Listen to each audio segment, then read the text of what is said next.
जरळी गावचे सरपंच सागर पाटील यांनी नूल हसूर जिल्हा परिषद गटातून उमेदवारी अर्ज आपला दाखल केलेला आहे। स्वतः सागर पाटील आहेत आपल्यासोबत। काय सांगाल सागर, आज उमेदवारी अर्ज दाखल केलेला आहे। राष्ट्रवादीचे कट्टर कार्यकर्ते, खंबीर कार्यकर्ते म्हणून ओळखले जातात। आज उमेदवारी अर्ज दाखल केला आहे, काय व्हिजन घेऊन या निवडणुकीला सामोरे जात आहे? नाही, दोन्ही पक्षाकडून तिकीट मागितलेलं आहे। राष्ट्रवादी अजित पवार गट आणि नंदाताईकडून दोघांपैकी कोणी दिलं तर लढायला तयार आहे, नाही दिलं तर गावकरी काय सांगेल ते ठरवणार। फॉर्म जो दाखल केला आहे तो अपक्ष भरलेला आहे की पक्षाकडून आलेला आहे? अपक्ष भरलेला आहे। अपक्ष पक्षाशी आपलं तसं काही बोलणं झालेलं आहे? राजेश पाटील देतील असं अजून पण वाटतंय, काय करतील बघू। राष्ट्रवादीशी आपण किंवा आपलं घराणं अनेक वर्षापासून एकनिष्ठ आहे, त्याचं फळ यंदाच्या या निवडणुकीत मिळेल असं वाटतं आपल्याला? वाटेल, कायम परंपरा त्यांच्याशी आहे। आम्ही आजपर्यंत त्यांच्यावर, आजोबापासून आम्ही त्यांच्यावरच आहे आणि आता मी पण त्यांच्यावरच आहे। दोन्ही राष्ट्रवादी एकत्रित लढण्याचा निर्णय घेतलेला आहे। उमेदवारांची संख्या जास्त आहे, त्याबद्दल काय वाटतं आपल्याला? आणि खास करून नूल हसूर उमेदवार खूप आहेत। मला तरी देणार असं खात्री आहे, राजेश पाटील आम्हाला देतील असं खात्री आहे। सागर पाटील म्हणतात की गावकरी सांगेल ते निर्णय घेणार आहोत। इतके दिवस सागर पाटील हे राष्ट्रवादीचे निष्ठावंत म्हणून राहिलेले आहेत, तिकीट मागितलेलं आहे। काय वाटते, राजेश पाटील देतील त्यांना? जरळी गावचे तरुण तडफदार सरपंच सागर पाटील यांच्या उमेदवारासाठी आम्ही सर्व पक्षीय कार्यकर्ते, गावातील सर्व पक्षीय कार्यकर्ते इथं आम्ही उपस्थित आहे। सागर पाटलांना तिकीट मिळणार हे आमचे 100% खात्री आहे।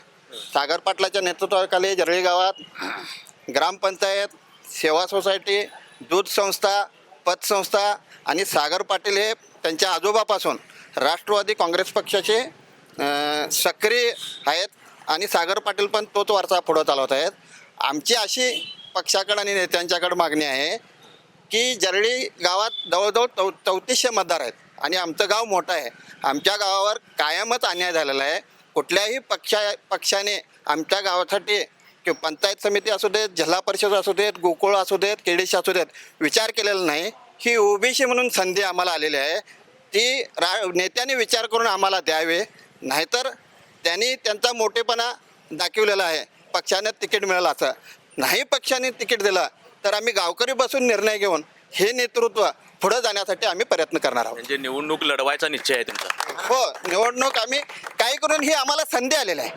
सागर पाटील जिल्हा परिषद सदस्य म्हणजे आम्ही प्रत्येकजण जिल्हा परिषद सदस्य होणार आहे। आमचे कितीही गावात मतभेद असले तरी हे नेतृत्व, जरळीचं नाव आमचं कोल्हापूरच्या नकाशाला जावं ही आमच्या सर्व प्रामाणिक कार्यकर्त्यांची इच्छा आहे। तुमचं जे गाव आहे नूल हसूर जो नवीन जोडलेलं गेलेलं आहे, म्हणून तुमच्या गावचा विचार होईल काय? पहिल्यांदा जोडलं तुमचं? व्हायला पाहिजे असा आमचा विचार आहे, कारण जे 12 गावं या गावामध्ये समाविष्ट आहेत, या 12 गावातील राष्ट्रवादी कार्यकर्त्यांची जी फळी आहे ती फळी सागर पाटलांना अगदी चांगला पाठिंबा देईल अशी आमची खात्री आहे आणि त्यांनी आम्हाला तसं बोलून पण दाखवलेले आहेत। त्यामुळं ही निवडणूक जिंकायला आम्हाला काय अवघड नाही आहे असं आम्हाला तरी वाटतंय। खरं नेत्यांनी याचा विचार करावा असं मला या ठिकाणी वाटतोय। सागर पाटलांना जर पक्षाने तिकीट नाही दिलं तर अपक्ष किंवा निवडणूक लढणार असं गावकऱ्यांनी निश्चित केलंय।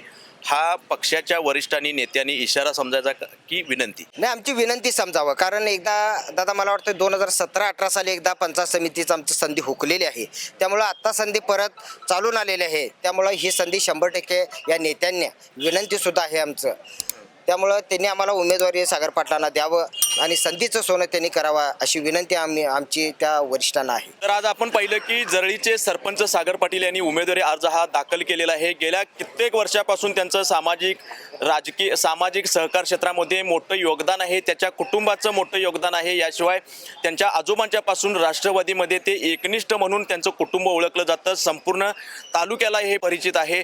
याशिवाय आपण जर पाहिलं तर सागर पाटील सुद्धा सामाजिक विधायक कार्याचा जो वारसा आहे ते पुढे नेण्याचा प्रयत्न करत आहेत। राष्ट्रवादी वाढवण्याचा प्रयत्न आजवर सागर पाटलांनी केलेला आहे।